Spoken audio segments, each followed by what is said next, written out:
to the Startup Funding Espresso. I'm Halti Martin, where we talk about how to raise funding and invest in startups and the time it takes to drink an espresso.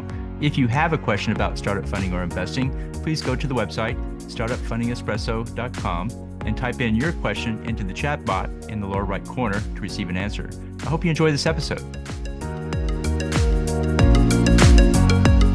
Hello, this is Halti Martin with the Startup Funding Espresso, your daily shot of startup funding and investing. In startup investing, many investors swing for the fences. The goal is to make each investment a home run. In most cases, home runs will take a substantial amount of time to complete. There are benefits to short-term investments in which the returns are smaller. Here are some benefits to consider.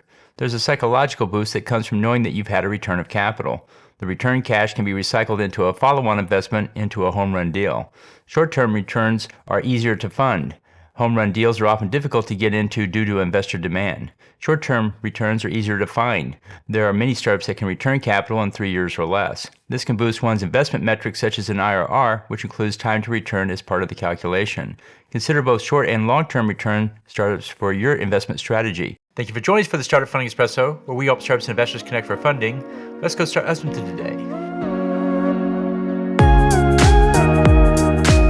Halti Martin is the director of Investor Connect, which is a 501c3 nonprofit dedicated to the education of investors for early-stage funding. All opinions expressed by Hall and podcast guests are solely their own opinions and do not reflect the opinion of Investor Connect. This podcast is for informational purposes only and should not be relied upon as a basis for investment decisions.